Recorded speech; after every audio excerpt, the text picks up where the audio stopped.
উনি তো নিজে নারদে টাকা নিয়েছেন। আর বিজেপি এমন একটা পার্টি যে একটা লোক বার করতে পারে না মুখ্যমন্ত্রী হওয়ার, সেটাও তৃণমূল থেকে ভাড়া করতে হয়। কিন্তু তৃণমূলে এমএলএ থেকে পঞ্চায়েতের নির্বাচিত প্রতিনিধি, কাউন্সিলর, তারা সকলে বিজেপিতে ঢোকবার জন্য যা চেষ্টা চরিত্রের করার সেসব করছেন। এই তৃণমূলের বাহিনী যারা 15 বছর ধরে সিপিআইএমের উপর অত্যাচার করেছে, কাজে এদেরকে বলেছে লেনিন মূর্তি ভাঙো, ভেঙে দিয়েছে। আসল লক্ষ্য হচ্ছে যে কিছুতেই যাতে সিপিআইএম বামপন্থীরা সরকারে না আসতে পারে। দুজন এই ব্যাপারে একমত। গেরুয়া আবির মেখে ডিজে বাজিয়ে যারা খেলা হবে গান গাইতো, তারা গানটা বদলিয়ে একই নাচ সে কোমর দুলালো। যে প্রথম দিন যে বুলডোজার চালানো হয়েছিল একটি বিশেষ সম্প্রদায়কে লক্ষ্য করে, ঠিক এই দোকানঘরগুলো যেগুলো পুড়ল সেগুলো একটা নির্দিষ্ট ধর্মের মানুষের। মানুষ যদি এই রকম এই আরএসএস বিজেপির মতো ব্লান্ট মাথার হয়, মোটা মাথার বিকৃত তালিবানদের মতো হয়, তাহলে তারা তো ওই মূর্তিগুলোকে একইভাবে ভাঙবে। 4 তারিখ ভোটের রেজাল্ট বেরোনোর পর থেকে আমরা রাজ্যের একাধিক জায়গায় দেখতে পাচ্ছি যে মার দাঙ্গা ঝামেলাঝাটির খবর সামনে আসছে। তৃণমূলের অফিস ভাঙচুর করা, পার্টি অফিস, এইগুলোও সামনে আসছে। কিন্তু এবার আমরা দেখতে পাচ্ছি যে বামেদের অফিস ভাঙচুর করা হচ্ছে, পার্টি অফিস। এই বিষয়টিকে আপনারা কিভাবে দেখছেন?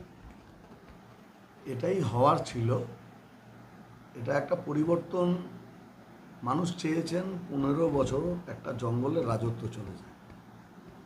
তৃণমূল একেবারে উপর থেকে নিচ পর্যন্ত এ রাজ্যে যে ক্ষতি করেছে এ ভাবা যায় না।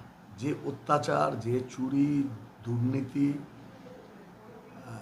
তোলাবাজি, গুন্ডামি, মানুষ একটা ভয়ের মধ্যে থেকেছে। এখন মানুষ এই রাজত্ব থেকে মুক্তি চেয়েছে। তাদেরকে বলা হয়েছে, বোঝানো হয়েছে বছরের পর বছর, এবং আজকের মিডিয়া, অডিও ভিজুয়াল মিডিয়া, তার তো প্রভাব সেটা সাংঘাতিক। কাজে 16 সালে আমরা বিজেপি না থাকলে ওকে হারাতে পারতাম।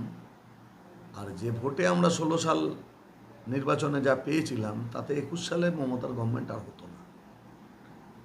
এখান থেকেই বাংলার রাজনীতিতে তৃণমূলকে রাখা, বিজেপিকে ওঠানো, এই রাজনীতির সূত্রপাত। এই বিজেপি তৃণমূলের সঙ্গেই ছিল 11-র আগে, একসাথেই তারা জোটে থেকেছে। পরবর্তীতে তৃণমূলের সরকার থাকুক, আসল লক্ষ্য হচ্ছে যে কিছুতেই যাতে সিপিআইএম বামপন্থীরা সরকারে না আসতে পারে। দুজন এই ব্যাপারে একমত যে কিছুতেই একে আনা যাবে না। তো এটা করতে করতে বিজেপির চরিত্র অনুযায়ী ও সর্বত্র যাদেরকে নিয়ে, যেমন শিবসেনা, কি নীতিশ কুমার, বিজু পটনায়ক, যাদেরকে নিয়ে ও চলে, একটা সময় আসে যখন তাদেরকে গিলে ফেলে। তাই এখানেও একটা সময় এসছে যখন মমতা, তাকে মানুষ সরাতে চেয়েছে। আর মমতা এবং বিজেপির সেটিং অনুযায়ী বাংলায় যে মেরুকরণের রাজনীতি, ধর্মীয় মেরুকরণের রাজনীতি, তাকে প্রতিষ্ঠিত করা হয়েছে। এই সব কিছুর মধ্যে দিয়ে একটা পরিবর্তন ঘটলো এবং বিজেপির প্রথমবারের সরকার হলো। তো বিজেপির তো সংগঠন নেই, অধিকাংশ জায়গায় বুথে তারা লোক বসাতে পারেনি। যেখানে লোক বসিয়েছে 4 থেকে 5 হাজার টাকা খরচা করতে হয়েছে বুথে পোলিং এজেন্ট বসাতে। তাহলে একটা সংগঠনবিহীন একটা পার্টি, তার কাছে গোটা ক্ষমতা, তাহলে এর শূন্যতা ভরাট করবার জন্য কারা আসবে? হঠাৎ নতুন করে রাজনৈতিক কর্মী, নেতা রাতারাতি তৈরি হয়ে যাওয়া, এটা তো হতে পারে না। তাহলে যারা তৃণমূলের এই রাজত্বে করে কমে খেয়েছে, লুটপাট করেছে, চুরি জোচ্চুরি দুর্নীতি করেছে, তোলাবাজি থেকে ভয় ভীতির রাজত্ব কায়েম করেছে, এরা ওই রাতেই অধিকাংশ গেরুয়া আবির মেখে ডিজে বাজিয়ে যারা খেলা হবে গান গাইতো, তারা গানটা বদলিয়ে একই নাচ সে কোমর দুলালো। পাল্টানো দরকার। এখন তৃণমূলের মধ্যে প্রতিযোগিতা, কার আগে কে ঢুকতে পারে। রাজ্য সভাপতি বিজেপির, তিনি বলছেন যে কেউ ঢুকবে না, কিন্তু উনি বললে কি হবে? ওই এলাকাতে 2জন বিজেপির লোক আছে আর 50 জন তৃণমূল এসে হাজির হয়ে গিয়েছে, তো 2জন কোনটা হয়ে যাবে? সেই নব্য তৃণমূল আর পুরনো তৃণমূলকে সাইড লাইনের বাইরে বার করে দিল কয়েক বছরের মধ্যে। এখানেও তাই হবে।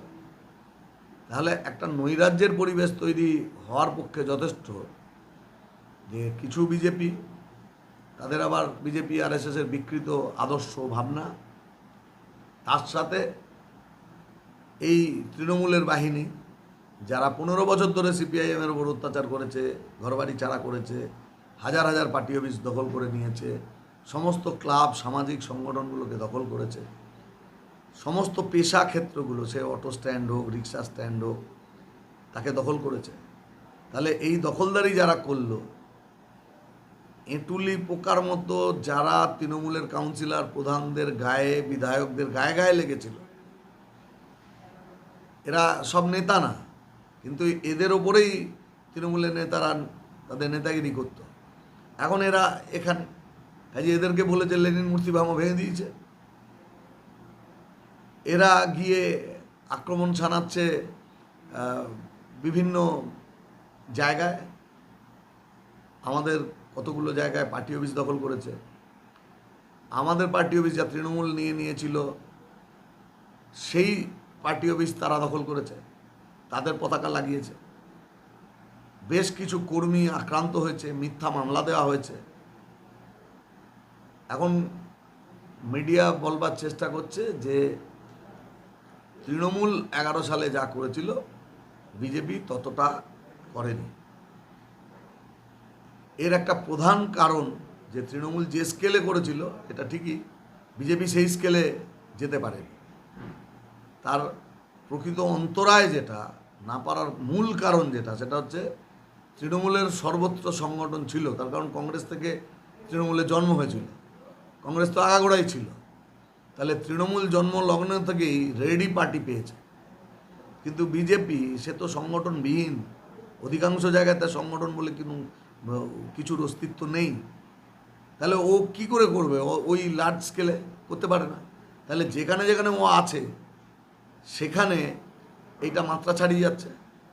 আমাদের জেলাতে একটা জায়গায় গভীর রাতে এক দোকান, আমাদের এক কমরেড, তার দোকান পুড়ে গেল। গরিব খেটে খাওয়া মানুষ যখন আর কিছু পায় না, তখন রাস্তার ধারে চায়ের দোকান লাগায়, খাবারের দোকান লাগায়, এটা ওটা জিনিস বিক্রি করে। ঠিক এরকম ঘটনা ঘটলো ঝাড়গ্রামে, এরকম ঘটনা ঘটলো মেদিনীপুরে। এবং বিশেষ করে দেখা গেল যে প্রথম দিন যে বুলডোজার চালানো হয়েছিল একটি বিশেষ সম্প্রদায়কে লক্ষ্য করে, ঠিক এই দোকানঘরগুলো যেগুলো পুড়ল সেগুলো একটা নির্দিষ্ট ধর্মের মানুষের। নীল বিদ্রোহের স্মারক একটা স্কাল্পচার তৃণমূল তৈরি করেছিল, যেখানটায় বসিয়েছিল সেখানটা লোকজনের অসুবিধে, ব্যবসায়ীদের অসুবিধে।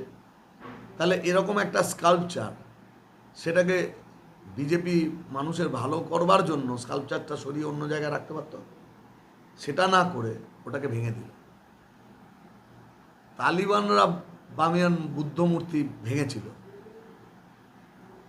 এই যে বিকৃতি, অন্ধত্ব, গোঁড়ামি এবং একটা ব্লান্ট মাথার কিছু লোক, তারা এই যে নাশকতা, নৈরাজ্যের রাস্তায় যাচ্ছে, এরাই অদ্ভুত জান্তব উল্লাস, লেনিনের মূর্তি করাত দিয়ে তার গলা কাটছে, আছড়ে আছড়ে তার মাথাকে ফেলছে।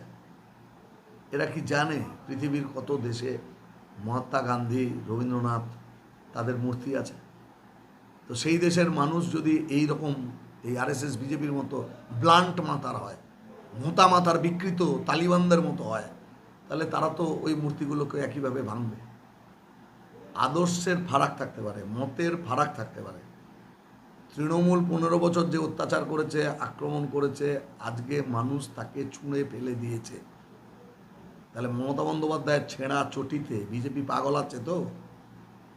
আর নিজের ধনে পোদ্দারি করা এক জিনিস, আর ও যা করছে সেটা হচ্ছে অন্যদের থেকে নিয়ে আসা লোক, মুখ্যমন্ত্রী বানিয়েছে তেমন একটা লোককে। 20 সাল পর্যন্ত তৃণমূলে থাকলো, তৃণমূলের যত রকমের দুর্নীতির ফিরিস্তি দেওয়া যাবে মোটামুটি সব দুর্নীতি 20 সালের মধ্যে হয়েছে। 20 থেকে 26 এই সময়কালের মধ্যে এই সমস্ত মামলা মোকদ্দমা চলেছে, আর আরজি করের ঘটনাটা ঘটেছে। বাকি সমস্ত দুর্নীতির ঘটনা, ভয়ঙ্কর সমস্ত ঘটনা 20-র মধ্যে হয়ে গিয়েছে। শুভেন্দু অধিকারী তো ওই দলে ছিলেন, উনি কিসের দুর্নীতি মুক্ত বাংলা করবেন? উনি তো নিজে নারদে টাকা নিয়েছেন। আর বিজেপি এমন একটা পার্টি যে একটা লোক বার করতে পারে না মুখ্যমন্ত্রী হওয়ার, সেটাও তৃণমূল থেকে ভাড়া করতে হয়। এর আগে তৃণমূল থেকে ভাড়া করেছিল মুকুল রায়কে, এখন তৃণমূল থেকে ভাড়া করা লোক হচ্ছে শুভেন্দু অধিকারী। তো মুকুল রায় দুর্নীতিমুক্ত ভারত করবে? সিবিআই ফেরত হয়ে বিজেপিতে ঢুকলো। এই আসামের মুখ্যমন্ত্রী হিমন্ত বিশ্ব শর্মা, ওর বিরুদ্ধে বিজেপি তুলেছিল অভিযোগ, সিবিআই এনকোয়ারি ছিল ওর বিরুদ্ধে। ওর বিরুদ্ধে ফোল্ডার, সুদৃশ্য ফোল্ডার তৈরি করে বাড়ি বাড়ি বিলি করেছে যে ও কত বড় বড় কেলেঙ্কারির সাথে যুক্ত। আর তারপর সে হয়ে গেল এই সময়কালের মধ্যে বিজেপির এই পূর্ব দিকে বা নর্থ ইস্টে এই সমস্ত জায়গা জুড়ে হিমন্ত বিশ্ব শর্মা প্রায় সেকেন্ড অমিত শাহ হয়ে গেল। তাহলে এই পার্টির কাছ থেকে নৈরাজ্য ছাড়া কী আশা করা যেতে পারে? যত দিন যাবে মানুষ দেখবেন যে ভয় ইন ভয় আউট বলা হচ্ছে না, তৃণমূল একটা ভয় পরিবেশ তৈরি করেছিল। এই তৃণমূলের লোকেরা এখন এই যে কাউন্সিলররা ঘরের মধ্যে বসে আছে, অফিস যাচ্ছে না চেয়ারম্যানরা, পঞ্চায়েতগুলোর অবস্থা তাই। দৈনন্দিন জীবনে যে এই স্থানীয় প্রশাসন লাগে এটা এখন আর নেই, তার ফলে মানুষ মুশকিলে পড়ছে। এরা জল মাপছে, এরা নানান দিক থেকে কিভাবে সেট করা যায় তার চেষ্টা করছে। কোনো কোনো মিউনিসিপ্যালিটিতে সমস্ত কাউন্সিলর নিয়ে চেয়ারম্যান বিজেপিতে যোগ দিতে প্রস্তুত।